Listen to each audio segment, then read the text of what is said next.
Amigos de Círculo Magenta, pues en esta semana nos acompañan Alejandro Fuentes. Hola Ramón, hola Rodrigo. Director en Código Magenta. Rodrigo Carvajal, director editorial de Código Magenta. Alex, ¿cómo están? Y pues esta semana tan mundialera, Sí. tan mundialista. Sí. Hubo pues, pelotazos. Hubo muchos pelotazos. Y si el mundial hubiera sido en la Secretaría de Relaciones Exteriores, hubiera sido una goliza Sí. Así es. fenomenal de 6-0. Sí. ¿Por qué? Pues porque esta semana, lejos de que la Cancillería, lejos de que el canciller Marcelo Ebrard estuviera ocupado sacando adelante los grandes temas nacionales e internacionales, como son, uno, la promoción de Gerardo Esquivel, el mexicano, hacia la presidencia del BID, El beat. que la perdimos, Sí, claro. y pues la cancelación de la famosa cumbre del Pacífico que se iba a tener lugar aquí en México y que le iba a anfitrionar el presidente López Obrador. Pero bueno, mientras estos infiernitos ardían por aquí y por allá, pues nuestro canciller, enfundado en su camiseta de la selección nacional, echaba Chiquitimuma la Bimomba allá en Qatar, disfrutando los partidos. Pretexto oficial fue a gestionar que todo fuera bien para el 2026, que nos toca hacer una tercera parte del Mundial, que ya está hecho.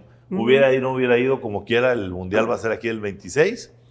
Y bueno, pues Rodrigo, ¿qué piensas de esta situación de un canciller que bueno, pues deja al presidente aquí,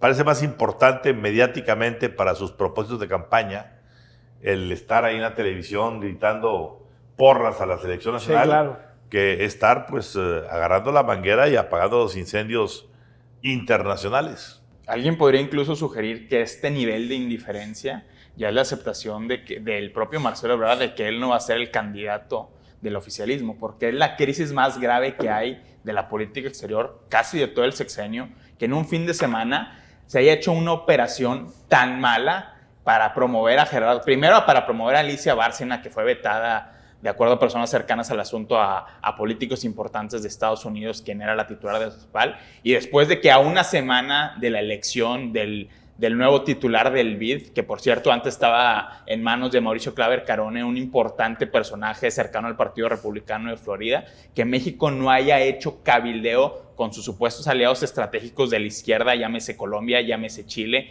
llámese Argentina. Es decir, es demasiado evidente cómo no se le dio importancia a este asunto, porque tenías a Alberto Fernández en Argentina, en un aliado clave con quien le has invertido muchísimo capital político de esa relación, y que evidentemente algo se quebró ahí porque hubo un reclamo posterior implícito del presidente en la mañanera, y porque Alberto Fernández no vino a la cumbre de la Alianza del Pacífico supuestamente por órdenes del médico. Esa fue la razón que se dio. Y después vimos, efectivamente, la falta de operación quedó exhibida cuando Gabriel Boric, en la Ciudad de México, en la reunión con el presidente López Obrador, dijo: a ver, señores, si nos hubiéramos puesto de acuerdo, esto no hubiera ocurrido, pero no hubo cabildeo ni operación de ningún tipo. Y eso pasa primero por la falta de operación de la Secretaría de Relaciones Exteriores de Marcelo Ebrard, específicamente por el subsecretario para América Latina, Maximiliano Reyes. Pasa también por la Secretaría de Hacienda, porque lo único que hizo la gente de Rogelio Ramírez de la O fue un berrinche en este inusual y lamentable comunicado emitido, y por supuesto la gente... Comunicado del BID. Ajá, el comunicado sobre la reelección del BID, y por supuesto también desde presidencia, que López Obrador al parecer no levantó el teléfono para hablar con Alberto Fernández, no levantó el teléfono para hablar con Gabriel Boric. Y levantó la culpa Gustavo directamente a Castillo de Perú. Le aventó la culpa a Castillo de Perú, se involucró en asuntos domésticos, Claro, que es algo que siempre critica él, que toda la política exterior es política interior. Y bueno, es un completo desastre esto en términos de la gestión de Marcelo Ebrard al frente de la Cancillería. Déjalo. Pues pintó un poquito lo que ha sido la vida del canciller en los últimos meses. Hubo una escena bien interesante donde Marcelo Ebrard anuncia que ahí vienen los aguacates al Mundial y que vienen 5 toneladas de aguacates. Y todos de que tequila, es decir, el canciller anuncia una cosa en su vida y y siempre pasa otra, ¿no? Y esa ha sido la historia. Él anuncia que tiene buenas relaciones con Estados Unidos y que está trabajando, y desde Palacio le avientan otra señal. Él anuncia que está haciendo ciertas negociaciones, pero desde Palacio le vuelven a cambiar la señal. Es decir, coincido contigo en el sentido de que Marcelo Ebrard debe estar pasando por un mal rato, porque da la nota siempre. Marcelo Ebrard se toma una selfie, habla de tequilas, dice algo en el Twitter y siempre es noticia. Sin embargo, ha pasado a totalmente un desinterés de Palacio completísimo, ¿no? Ahorita da la nota porque no hizo su chamba. Así es. Claro. Pero pues tú has visto, tomó la selfie dentro del estadio y pues rápidamente se genera controversia y se generan cosas, pero no para una cuestión positiva. A ver, yo quisiera alertar primero el punto de la candidatura de Gerardo Esquivel al BID. Sí. Yo no sé ahí qué tanto sea cuestión estricta de Marcelo Ebrard o si fue un dardo envenenado que plantó el propio presidente, quien traía pendiente la vendetta. Claro. Contra un Gerardo Esquivel, recordemos. Gerardo Esquivel, hombres... Perdón. No te preocupes. Sí. Recordemos, Gerardo Esquivel, hombre muy, muy cercano al presidente López Obrador, tanto que lo promovía para ser el subsecretario de Hacienda, Así en el es. entendido de que si algo pasaba con Ursúa en aquella primera Secretaría de Hacienda, Esquivel sería el que podía ascender, se le candidató incluso para ser secretario de Hacienda. ¿Dónde quedó ese Dream Team de Hacienda de Arturo Herrera, Carlos Ursúa y Gerardo Esquivel? Vanish totalmente, no existe. Todos tuvieron diferencias fundamentales con el Con presidente. el presidente. ¿Por qué? Porque el secretario de Hacienda es el presidente. Claro. O sea, no nos escondamos. Sí. Luego viene el asunto de decir, no se puede sostener con la subsecretaría, porque él muy dignamente defendía sus puntos. Así es. Y le dio al presidente una salida bastante decorosa y bastante buena para el presidente de mandarlo a el Banco de México, a ser el vicegobernador del Banco de México. Y en esa situación, el presidente esperaba un Gerardo Esquivel incondicional para manejar las políticas monetarias que básicamente se dictaban desde Palacio Nacional. No fue así. Y el presidente se indignó, y al presidente no le ha parecido que el señor Gerardo Esquivel, en un golpe de honestidad intelectual y de ortodoxia económica, Claro. defendiera lo que tiene que defender y no le hiciera caso al presidente cuando no había que hacerle caso. Uh-huh. ¿Sí? Sí. Sí, a pesar de que era el elemento más a la izquierda de la Junta de Gobierno del Banco de México, hay que recordar que la Junta de Gobierno no solo evalúa asuntos estrictamente que tienen que ver con el nivel de la tasa de interés de referencia, sino la política monetaria es mucho más amplia. Claro. Y ahí es donde estuvo la diferencia de Gerardo Siempre. Esquivel con el presidente López Obrador. Claro. Dicho eso, ¿qué pasa? Pues hombre, yo creo que el presidente, cuando vino esto del BID, vio la ventana y la puerta para decir, por aquí saco a Gerardo Esquivel, le enseño el espejito, le digo que se va a ir al BID, que ya está cabildeado, Gerardo renuncia, sale del Banco de México, se va a buscar el BID, no se cabildea el BID para nada. Lo hacen una semana antes, lo de Gerardo Esquivel. Exactamente. Sí. ¿Y qué pasa? A ver, para mí la parte curiosa. Ok, no se logró por la razón que sea que Gerardo Esquivel fuera el presidente del BID. ¿Por qué no regresa al Banco de México?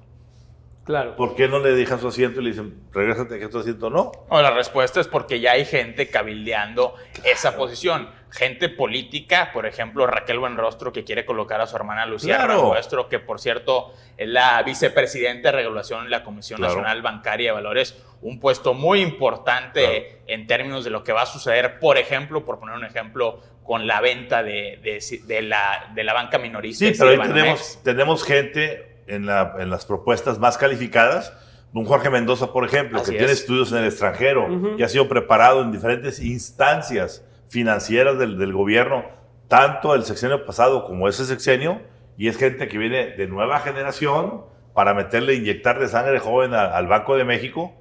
Bueno, o sea, pero la pregunta de fondo aquí es, ¿por qué el presidente decidió sacrificar, entre comillas? Porque para mí es otro acto de perfidia del presidente, como todos los que ha hecho. El penúltimo antes del Esquivel fue el de Tatiana. Sí. Claro. ¿Sí? Sí. Hizo ahora está haciendo el de la Senacica, el de Javier Trujillo, un hombre que 20 y tantos años dedicado a sanear el sector alimentario para que pudiera tener esta capacidad exportadora, y de pronto y de buenas a primeras, para afuera. Y que sale, Ramón, en medio de una inminente guerra comercial por la cancelación de compras de maíz amarillo. No lo dudes, ahí viene. En el contexto, Ramón, también de un inminente brote de gripe aviar en todo el país. Claro. Es decir, es delicadísima lo que está sucediendo. Entonces, aquí la pregunta nada más es... Sí, claro. La pregunta es, ¿hasta dónde el presidente ya dejó claro a todos sus seguidores que él es él? Sí, claro. Que él no tiene apóstoles,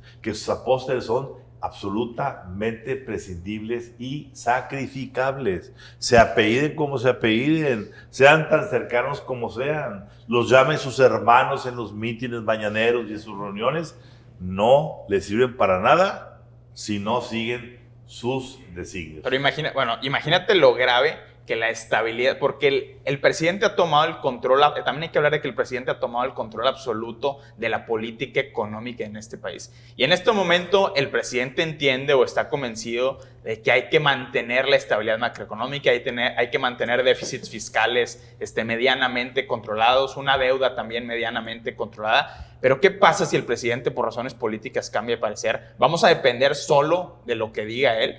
Porque nos han dicho personas cercanas al asunto que incluso Rogelio Ramírez de la O tiene un campo de acción muy limitado, incluso para la asignación o la ejecución de presupuestos a los gobiernos estatales. Es decir, el propio Ramírez de la O ha admitido en privado: tengo las manos amarradas porque todo depende de la Oficialía Mayor y de Palacio Nacional. Así es. Pues yo me voy con tu comentario en el sentido de que no solamente tiene corcholatas políticas, sino corcholatas económicas, y que le está aplicando el Ebrard, ¿no? Le abre la puerta pues para que finalmente se funda esa corcholata. Pero yo me voy un poquito atrás a la parte de la Alianza del Pacífico. ¿Dónde quedó ese liderazgo del presidente que tanto presumía en Latinoamérica? ¿Sí? Termina Brasil y Argentina votando en contra de Gerardo Esquivel, Lula, ¿sí? Aliado histórico y demás. Bueno, en este caso ya está Bolsonaro. Sería Bolsonaro. ¿No? Bolsonaro, perdón, pero en el caso termina ese liderazgo de las izquierdas que tanto pregona el presidente, y vuelvo a lo tuyo, terminó criticando al Congreso de Perú, diciendo que pues es algo que más o menos como lo que pasa aquí. ¿Sí me explico? Que están tratando de ponerle... Pero a ver, Alejandro, el problema es que el presidente no entiende que esa es la democracia, esencia. Claro. El Congreso, sea el peruano, sí, sea el de México o sea el de Nuevo León, que está enfrentado con Samuel García, para eso están los congresos. Claro. Y sean bien o sean mal sus decisiones, sí, son mayoría quienes manejan los congresos. Y muchos no les gusta lo que están haciendo.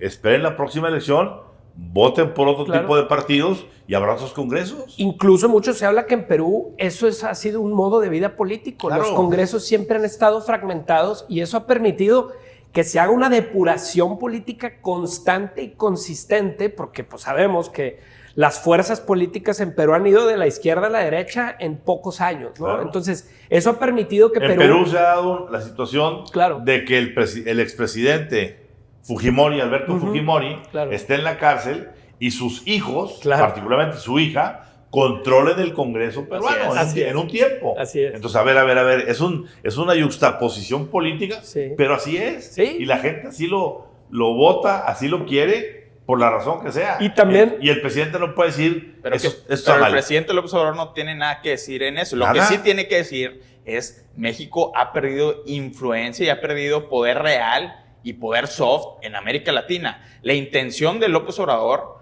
al estilo Echeverría, era convertirse en el líder de todos estos países no alineados, empezando pero por la región. Hay una diferencia muy grande, Rodrigo, y es: Echeverría amaba el poder global. Así es. Y salía al extranjero y se iba con Willy Brandt, y se iba al tercer mundo, a todos los países, se iba a placearse a las grandes arenas políticas del mundo, ¿sí? Donde hacía grandes discursos, construía relaciones donde personales, promovía una carta de derechos y deberes de las naciones. O sea, traía toda una articulación diplomática muy fuerte. Ahí Porfirio Muñoz Ledo era uno de los personajes que estaba ahí metido en esa cuestión, y sus cancilleres eran señores cancilleres. Ahora, yo no culpo a Marcelo Ebrard. El problema es que tenemos un presidente que desdeña, que Claro. desprecia todo lo que no sea, ya no digas México, Claro. todo lo que no sea Distrito Federal y todo lo que no sea Palacio Nacional. alrededor del Zócalo y Palacio Nacional. O en la mañanera del jueves dijo claramente, no, la marcha, la manifestación que vamos a hacer el domingo, que primero iba a ser una marcha, contramarcha de los fifís. Ahora ya no. Con el INE, ahora ya no, ahora es para festejar los logros del cuarto año, etcétera, etcétera. Resulta que dice, no, todos tienen que venir aquí. Ese es Andrés Manuel López Obrador. ¿Cuántas veces hemos visto a López Obrador salir al extranjero fuera de ir a apoyar la campaña de Trump y el jalón de orejas que le dio Biden en Washington? No le interesa. 2 viajes a Washington. Eso es todo lo que ha hecho. Claro. ¿Cuándo está en una reunión del G20? Jamás. Somos uno de los 20 países del mundo afortunados de estar en la mesa donde se parte el queso, como dicen, y el señor no quiere agarrar el cuchillo. Claro. Faltó Putin, faltó Bolsonaro y faltó López Obrador. Nada más.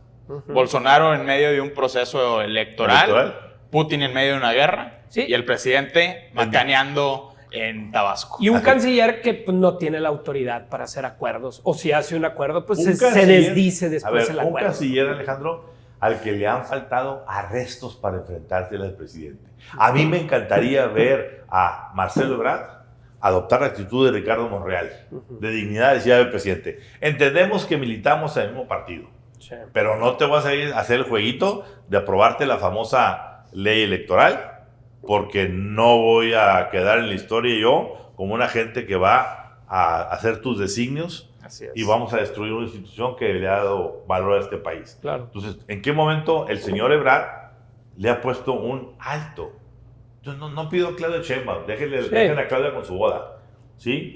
Con su gaviota, como dicen ahora. No, vamos viendo el canciller. Yo creo que Marcelo Ebrard tiene estatura política para poder pintar una raya. Ya estiró mucho la liga. Pero es tan condescendiente, Sí.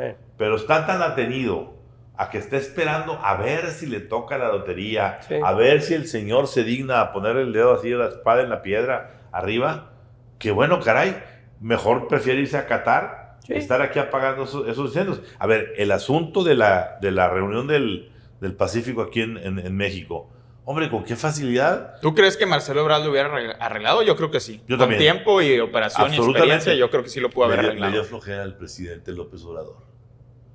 Para él era más importante organizar la marcha del domingo que estar ahorita este fin de semana en una cumbre del Pacífico, donde para él esas son cosas inocuas, son cosas que pierdes el tiempo, que no valen la pena, que no sale nada para él, ni para Morena, ni para sus corcholatas. No sale nada, pues no vale, no sirve. Sí, claro. Y lo importante para esos personajes que fuera del gabinete no tienen ningún peso político o un capital. Ricardo Monreal, si sale de la Liga del Senado, tiene un peso Claro. político y ha construido un capital. Marcelo Ebrard creo que se enfrenta a la dura realidad que si se sale del gabinete, Claro. se desfondan sus esfuerzos totales por llegar a la presidencia, ¿no? Tenemos, Y creo que eso es lo en que Monreal a un rebelde con causa. Sí, Y tenemos en Marcelo Ebrard a un sumiso sin causa. sí, sí. Ahí la dejamos y Ahí la esperemos dejaste. que ojalá por lo menos el canciller le dé buena suerte a México en el partido Ojalá. contra Argentina, Ujú. ¿sí? Sí, a ver si Y que no estemos cantando el domingo todos en lugar del himno nacional, no llores por mí, Argentina. Muy bien.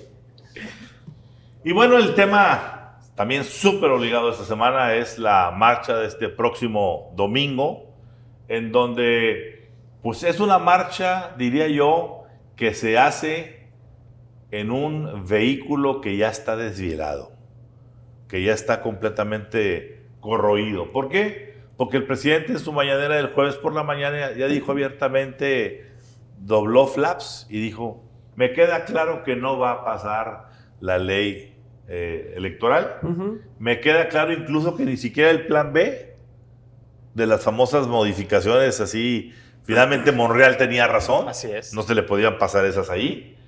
Y el presidente ya se está conformando con decir, bueno, lo que único que puedo hacer es agarrar una tijera y cortarle el presupuesto al INE. Ujú. Y lo único que puedo hacer es, en ese corte de presupuesto, obligarlos a que quiten los INEs localitos, Locales. que cosa que me parece una aberración, Sí. porque vamos a centralizar las elecciones de este país otra vez a la Ciudad de México. Ujú. a ir a litigar todas las cuestiones que tengan que ver con la elección de Torreón, Oaxaca, Monterrey, Sinaloa, en la Ciudad de México. Claro. ¿Sí? Claro. Digo, a menos que sea una estrategia para llevarle clientela al aeropuerto Felipe Ángeles. Claro. De vuelos. Pero fuera de eso, me parece una aberración. Pero bueno, el presidente finalmente se fue achicando en sus pretensiones, achicando. Y creo que esta es la segunda gran derrota que tiene el presidente después de la ley eléctrica. Y tal es una derrota que ya no dijo que esta marcha era una marcha para defender, para exigir el cambio del INE. Ya está diciendo que ahora es una marcha para festejar los grandes logros de los 4 años de gobierno de la Cuarta Transformación. Alejandro. Vimos la curva del presidente en estos días, como dices, distintos presidentes, el enojado, el que al final, pues, como dices tú, se conforma con una marcha, pero para mí fue bien interesante ver al presidente molesto porque él piensa que la calle es suya, ¿sí? Y él lo dijo en varias cuestiones. Nosotros hemos estado aquí 50, 100 veces, aquí en Palacio, esto es nuestro, y se le veía molesto porque hubo ciudadanos que no estaban a lo mejor acostumbrados a tomar la calle y fue sorprendente la cantidad de ciudadanos que fueron. ¿Qué hace el presidente? Reacciona y le pone rostro, ¿sí? Claudio X González. Pero el rostro de la marcha no fue de Claudio X González, fue de cientos de miles de personas y creo que eso al presidente lo sacó de balance. Y me llama mucho la atención después la actitud que toma como la última marcha o la última cena del apóstol de la 4T, ¿no? Donde estará acompañado de los apóstoles, donde podrá señalar a quienes han sido sus Judas, ¿sí? Y deja abierta la puerta que él no se va a inmolar a lo mejor. Y dice, a lo mejor es mi última marcha, pero el destino puede decir que puede pasar otra cosa, ¿no? Entonces, se sale del script del profeta que será inmolado en el 2024 y deja abierta la puerta de una resurrección. Así es. O que no haya la traición, o que pase algo. Pero es tan como dices tú, tan centralista el presidente que Palacio es su templo, el Zócalo es su iglesia, realizará su última cena con sus apóstoles, pero creo que ya no le salió al presidente como le va a decir, aunque llene, el país ya demostró que esa plaza se puede llenar de rostros que no son de Morena ni de la 4T. Nadie le va a regatear al presidente el hecho de que tiene el mejor aparato para acarrear gente. Claro. Hoy, el jueves se burlaba en la mañanera diciendo, ya no hay camiones, sí, ya están todos listos para acarrear a la gente. Imagínate. Sí. Imagínate. Y hablando de que hasta migrantes van a venir. A ver. ¿Alguien es tan inocente para pensar que cientos o miles de migrantes van a abandonar sus chambas en Estados Unidos para venir a una marcha dominical? ¿Sí? Sí. Por supuesto que no. ¿Para atacar al INE? Sí. ¿O para festejar los 4 años? Por supuesto que no. Sí. Y si es en verdad, como él dice, tenemos el 70%, pues entonces ¿para qué estar hablando tanto del apoyo? Está bien, claro. Si tienes el 70%, no tiene sentido que estés criticando la otra marcha, ¿no? Entonces, creo que el presidente está asido de esa cuestión que es la plaza llena. Eso es lo que quiere él. Creo que los críticos del presidente abusan de la analogía de que México se parece a Venezuela o México se va a convertir en Venezuela, como yo creo que se equivocó esta semana en The New York Times, Bret Stephens. Fue importante. Comenta fue un gran artículo que hizo un dibujo, una radiografía completa de lo que está sucediendo con la democracia mexicana, pero creo que el título estuvo muy forzado porque le puso México se está convirtiendo en Venezuela entre preguntas, entre cuestionamientos. Aquí el tema es Yo creo, Rodrigo, que esto fue una provocación, perdón que te interrumpa, fue una provocación intencional de un grupo americano para decirle a los americanos, ese artículo no era para México. Era para Estados Unidos. Era para Estados Unidos, para decir, si no cuidamos lo que está pasando en México, vamos a tener a Venezuela a las puertas. Es la mejor forma de entenderlo para un... Es la mejor manera de entenderlo en términos de comunicación, por supuesto. ¿Por qué lo saco a relucir?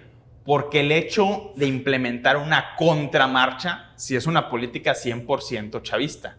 Estaba en el playbook del Partido Socialista de la República de Venezuela. Sí. Porque Chávez generalmente, cuando había una contención, una manifestación en contra de alguna política suya, su gobierno, lo primero que hacía era salir a congregar a todos sus aliados políticos. Mostrar el músculo. A mostrar el músculo. Y la diferencia, la gran diferencia entre la marcha que hubo hace semanas, donde salieron cientos de miles de mexicanos a marchar, esto sí, en defensa de la integridad del sistema electoral, por no decir en defensa del INE, es que esa fue una marcha espontánea y esta es una marcha organizada. Esa fue una marcha contra el abuso de poder. Esta es una marcha en defensa del poder. A mí me llama la atención algo, que el presidente insista, y lo dijo públicamente, solamente en la Ciudad de México. Porque aquí tengo el control. Así es. Porque aquí estamos mi gente, Claro. porque aquí tengo los camiones, Claro. porque aquí tengo los líderes. El resto del país, no. A ver, entonces, ¿estamos ante una marcha espontánea o ante un aparato operando en favor? Es un aparato. Bueno, pues estamos ante un aparato, pero un aparato que solo puede operar la Ciudad de México Así y el es. valle ahí que hay en esa zona. Y la pregunta es, ¿y dónde fue el lugar de las marchas, de las 58 marchas que hubo hace un par de semanas? Más de 50 ciudades del país. 58 ciudades fueron. La Ciudad de México fue la que más tuvo gente. Claro. Ah, caray. Resulta que el señor lo único que le importa es rescatar la Ciudad de México para demostrar que él no está equivocado con que su corcholata Claudia Sheinbaum Así es la favorita. Claro. Claudia ha ido cayendo estrepitosamente en las preferencias electorales. Tanto que tiene que salir a hacer la boda estilo Peña Nieto con Gaviota. Claro, aquí el Gavioto no es así un artista ni nada, pero Claro. es la historia bonita del Poppy Love. Es algo de qué hablar diferente a los fracasos que ha habido en la Sí, ciudad. pero es el Poppy Love de la escuela que nos Así es. encontramos, fuimos novios y ahora después de tantos años. Y la construcción cumplimos de el la sueño, narrativa, ¿no? Con Marta de A ver, baile. se anuncia el mismo día que la primera vez que admite públicamente Claudia Sheinbaum que sí quiere ser presidenta. Ah, no había admitido. No lo había admitido públicamente Hombre, ni caray, explícitamente. nada más ella no se había dado cuenta, Chihuahua. El presidente se lo había hecho 40 veces, ¿Qué? le había levantado la mano. Imagínate. Creo que no ha pasado por la Ciudad de México, donde hay cientos de carteleras hablando de que ya va a ser, y ella dice, creo que hoy sí quiero ser. Sí. A ver, el punto más álgido. A lo mejor lo iba a anunciar en TV Notas. Electoralmente, el punto más álgido de Morena es la Ciudad de México. Sí. Recordemos lo que pasó en el 2021. Recordemos la culpa que dentro de Morena le echan a Ricardo Monreal de que hubo operación en contra. Y si no sale la elección de la Ciudad de México, como muchos encuestadores están pronosticando, no sé si Claudia Sheinbaum pueda seguir siendo viable a pesar de la boda, a pesar de la narrativa y a pesar de las preferencias del presidente López Obrador, e incluso a pesar de lo que suceda en la marcha. Porque esta no solo es la marcha de Sheinbaum, es la marcha donde se va a mostrar Martí Batres, donde se va a mostrar Clara Brugada, donde se va a mostrar Omar García Harfuch. Los apóstoles. También la gente que está disputando la candidatura al gobierno de la Ciudad de México. Rodrigo, imagina tú, hubieras pensado en algún tiempo que el nieto de García Barragán, el hombre señalado por ser uno de los artífices del 68, Sí. de la lucha del 68, del aplastamiento estudiantil del 68, fuera a ser años después candidato o precandidato por la izquierda para la Ciudad de México.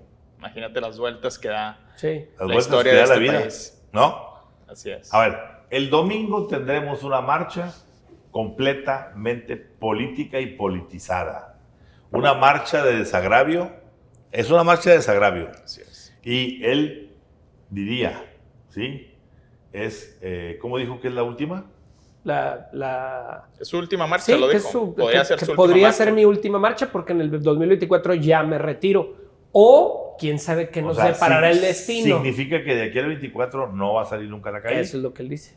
Eso es lo que él dijo. O será la última y marcho. Sí, la será última de diferente. marcha. El asunto estricto que con esta marcha es que no tiene consecuencias políticas, porque esta marcha no va a convencer a ningún diputado del PRI a votar a favor de la reforma Ajá, laboral, es- no va a hubo un convencer build-up. absolutamente a nadie. Es solo para ratificar que el presidente tiene un alto nivel de aprobación y que eso le permite discrecionalidades del Poder Ejecutivo, como lo ha hecho, sobre todo en la antesala de la renovación de 3 organismos de contrapeso muy importantes, como son 4 consejeros del INE, como es un asiento en la Junta de Gobierno del Banco de México y como es la presidencia de la Suprema Corte Ni más de ni Justicia. menos.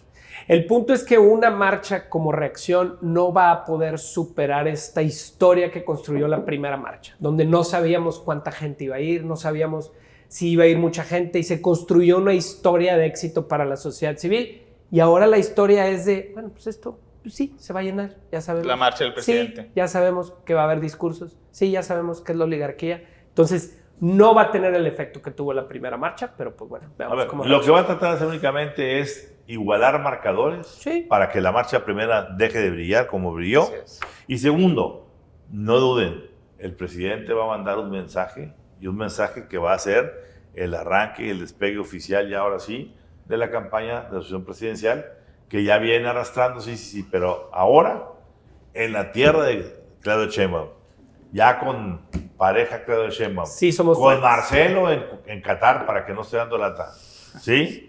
Y a Dan Augusto ahí Bucareli sentado como capataz. Ujú.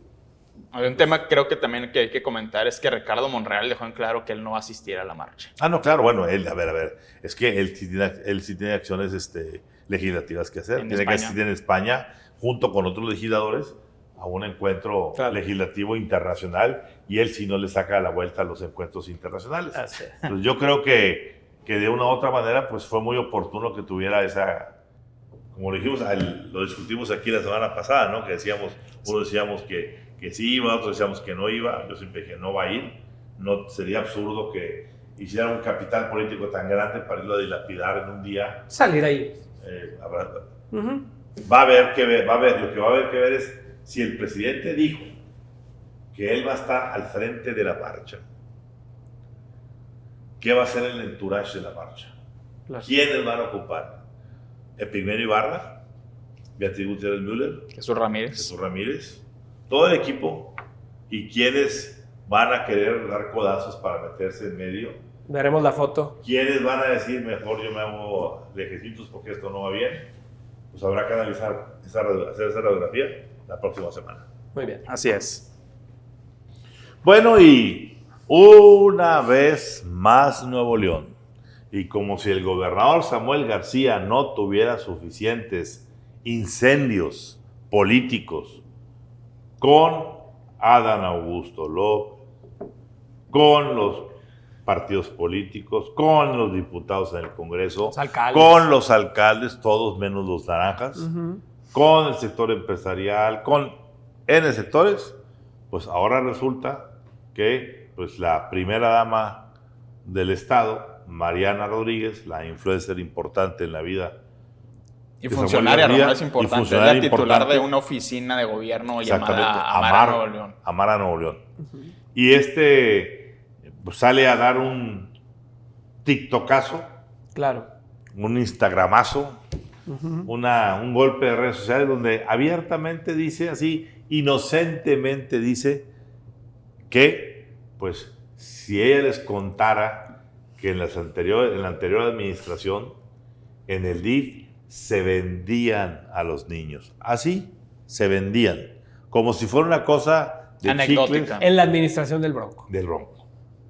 Bueno, de inmediato se encienden las alarmas porque Claro. no es una cosa menor el que se vendan niños, el que los venda un gobierno y pues hombre, obviamente de arranque la fiscalía, el fiscal Pedro Arce, pues levanta la bandera y dice, por lo pronto, haya denuncia o no denuncia, tengo que actuar de oficio. Claro. Los diputados que están esperando cualquier bolita que les caiga para poder pagar Claro. esa factura de amor con amor se paga, ¿sí? Pues salen a decir, ¿y por qué la señora no ha denunciado? Porque si Mariana ya lo sabía y lo tenía claro, ¿dónde y con qué fecha está la denuncia? Si no hay denuncia de parte de ella y ella lo sabía, ahí hay complicidad. Claro. Mariana incurre en complicidad. Sí, administrativamente es la responsable. Así es.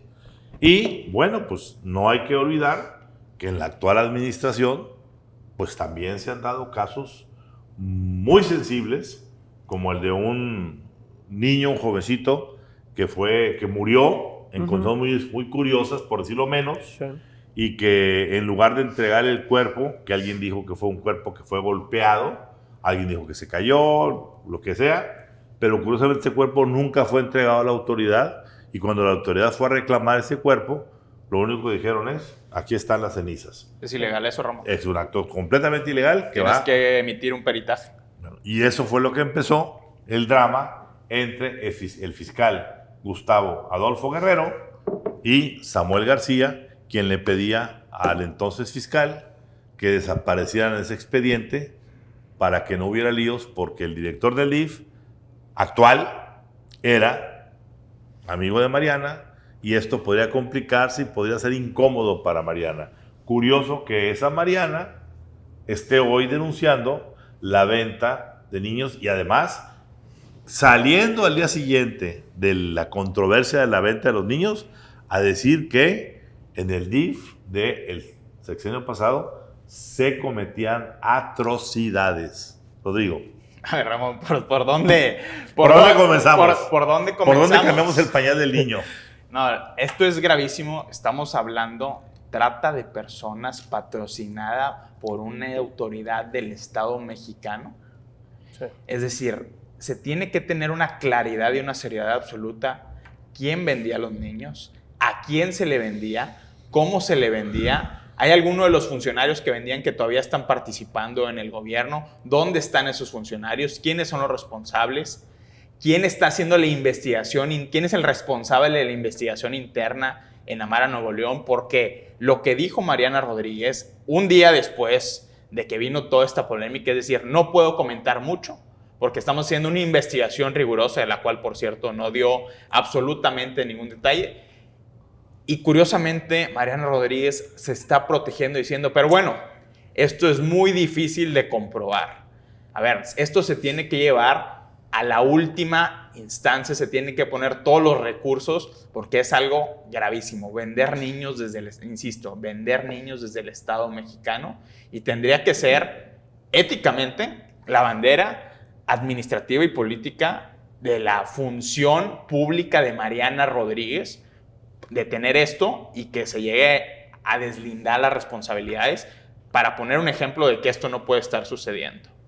No puede excusarse en decir que es muy difícil de comprobar. Claro. Eso es lo que no puede pasar. Y menos puede seguir con impunidad soltando a la ligera. A ver, recordemos, en su momento Samuel García, gobernador, recién entrado, dijo, aquí se despachaban con la cuchara grande y aquí está la cantidad de dineros que se llevaban y aquí están los hermanitos o primos del ISSSTE y acá están los de agua y drenaje. No hay expedientes. ¿Dónde están los expedientes? ¿Dónde está la gente que hayan detenido? Que le pregunten, Ramón. A ver, simplemente el caso del Bronco. A ver, agarró al Bronco, lo presumió, lo gritó en su informe. Y días después lo liberaron. ¿Ya está liberado? ¿Ya apareció bailando? Y exonerado de un caso también. No, ya apareció fit. ¿Bailando? Con menos kilos, bailando en el 15 años de su hija, que es muy su 15 años. Pero, pues de alguna u otra manera, todos los gritos que ha dicho en su momento Samuel, sin estar sustentados con un debido proceso, toda esa gente que ha sido señalada una y otra vez, ¿dónde están? Sí. A ver, esas carpetas de investigación, los encargados de armarlas es la gente de Samuel. Los encargados de ejecutarlas son las fiscalías. Y una y otra vez, Javier Garza, el famoso fiscal de acero Victoria, has dicho, a ver, lo que me ha entregado a mí el gobierno de Samuel es absolutamente impresentable. Y ya vimos que esta semana Félix Arriata, un importante funcionario del SAT Nuevo León, tuvo que renunciar por irregularidades y por presiones. Es decir, hay un desastre administrativo dentro del gobierno de Samuel García. Y retomando el caso Mariana, siempre se ha privilegiado la narrativa, la comunicación de las redes sociales por encima de las responsabilidades legales y administrativas que tiene un gobierno. Y el debido proceso. Volviendo al caso de Mariana, es el poder o el imán que ha tenido Mariana a través de esta carrera. Lo vimos, todos le achacan el triunfo de Samuel García a la fuerza que tuvo Mariana en redes sociales. Vimos a una Mariana que cuando llegó a la administración hizo mucho ruido y decidió tener un perfil un poquito cada vez más bajo. Que ahí iba muy bien. Que iba muy bien. Exactamente, como dice Dante Delgado, un activo político y un activo mediático sí lo es. Ayudó a Samuel o incluso se lo contribuyó llevó y Dante se lo llevó Delgado a su convención para nacional, ganar, por supuesto. Eso no se lo puede escatimar nadie. hablando Mariana que era el Rodríguez. futuro del partido. Así es. Es decir, la posición que tiene Mariana y el imán es innegable. Y fue teniendo un perfil cada vez más bajo, entendible, porque ella muy acostumbrada a externar absolutamente todo. Y hay una cosa que hay que reconocerle a Mariana, que es, ella se encargó de darle visibilidad a lo que estaba pasando en Capullos. Lo agarró como su bandera. Y mucho de la gente que la apoya, ¿sí? Ese era el capital que tenía Mariana cuando la criticaban por el caso de Emilio, por ejemplo, el niño que sacan del DIF. Decían, no nos importa la ley, esta mujer le está dando amor, le está dando cariño, está dando visibilidad y más. Y una y otra vez lo sacó. Y una vez lo sacó. Contra la ley. Contra la ley. Pero, si ahora Mariana, a los ya casi 2 años, ¿cuánto lleva en la administración? No, 1 año y cachito. 1 año y cachito. Parecen 2 años. Bueno, al año y cachito revela que se está dando este tipo de que se dio. Que se dio. Esa tendría que ser la primera responsabilidad de la titular del DIF. ¿Qué es lo que decía Rodrigo? ¿Sí? Esa debía haber sido la gran bandera, no hacer piñatas, no llevar magos, no llevar... Se entiende, todo eso está perfecto. Las buenas intenciones no te dan licencia para violar la ley y para deslindarte de tus responsabilidades esenciales. Y otra cosa muy importante, Nuevo León es de los estados con mayores restricciones a la hora de adoptar un niño. Claro. Hay un sinnúmero de asociaciones en el estado como Filios, muchas asociaciones. Las parejas pueden durar años en un proceso para poder adoptar a un niño. Entonces, en un estado como Nuevo León, que hay muchas familias que han intentado adoptar y que hay muchas asociaciones que han vigilado esos procesos, la declaración de Mariana cae como balde de agua fría. Claro. Y yo no dudo que todas esas asociaciones ahorita estén preparando un comunicado o un movimiento, porque es muy grave lo que está diciendo la titular de AMAR, ¿no? A ver, recordemos que Nuevo León, a pesar del desarrollo económico, a pesar del desarrollo político, todavía es un estado donde conviven muchas mafias. Y lo que está diciendo Mariana Rodríguez es la prueba de la operación de estas mafias desde el estado y desde el gobierno de Nuevo León. Es absolutamente gravísimo. Bueno, ¿cuál es el siguiente paso? ¿Cómo hacemos a un lado? ¿Cómo desplazamos a estas redes de trata del crimen organizado con la ley en la mano? Claro. Porque no puedes salir a decir algo, después ignorarlo completamente bajo el argumento de que hay una investigación rigurosa interna y que esa investigación nadie sabe quién la hizo, con qué metodología, quién es el verdadero responsable, cuáles van a ser las consecuencias si no se llega a ningún resultado. Es decir, necesitamos claridad pública. Dejar de tirar la piedra. Mariana hizo una acción inadecuada al denunciar públicamente, si fuese cierto que se estaba investigando, no se había llegado todavía a una investigación concluyente que la autoridad dijera, ella reveló algo que estaba en proceso de... Claro. Pero sabemos que no fue así. Que ella una reacción política. El chisme. Así es. Que no decimos que sea falso, ¿eh? Puede ser cierto. Puede ser una real mafia. Claro. Y yo creo que sí, pero... Seguramente. Pero no puede alguien No. con la superficialidad, a falta de pruebas, hacer eso. Pero todavía lo que es peor, bueno, no peor, pero sí lloviendo sobre mojado.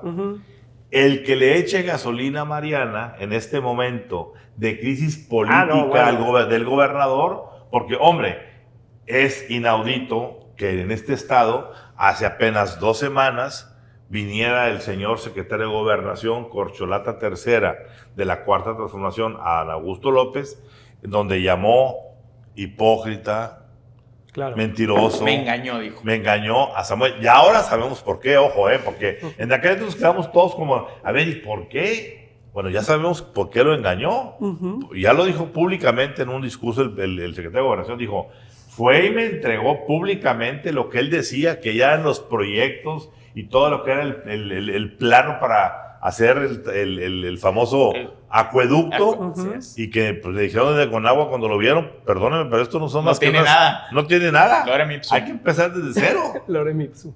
¿Sí? Claro, sí. Entonces, desde cero hay que comenzar. Claro. Y pues me mintió, ahí entendemos. Pero resulta que ese personaje que se le fue encima a Samuelito, ¿Cómo lo llama? Viene esta semana y pone al servicio de Samuelito, que lo sigue llamando en las juntas Samuelito. Que por cierto, Samuel, conviviendo con personajes de la política local, le recrimina que le llamen Samuel y no señor gobernador. Incluso se comenta que corrió a algunos personajes de su casa por no decirle con la deferencia señor gobernador, y que les pidió: señores, tomen sus cosas y váyanse de mi casa. Bueno, pues ese personaje hoy recurre a los diputados locales de la Cuarta Transformación, y entonces viene a colación esto porque entra en operación la famosa frase de: los enemigos de mis enemigos son mis amigos. Así es. Y ahora resulta que la gran salvación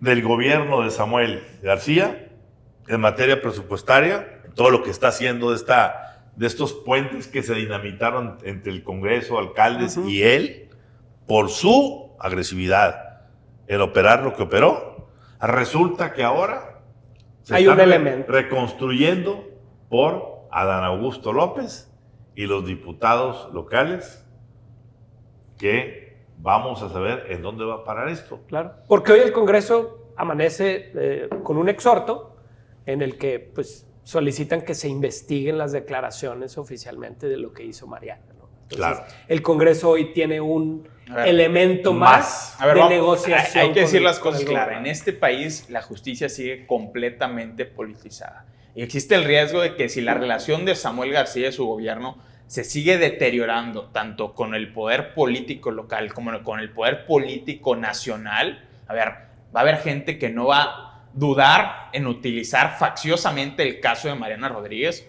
para presionar al gobernador, y eso lo tiene que saber Samuel García. Y me llama mucho la atención, ¿dónde está MC a nivel nacional? ¿No ha salido a defender al gobernador?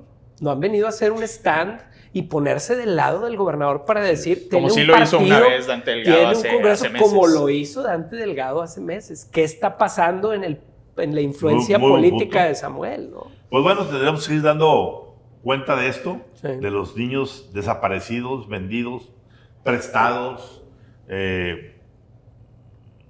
hechos cenizas. Claro. ¿No? Claro. Y yo creo que el DIF de Nuevo León va a ser un epicentro de conflicto político que va a ir más allá de lo que hoy estamos viendo. Así es. Veremos. Hasta la próxima.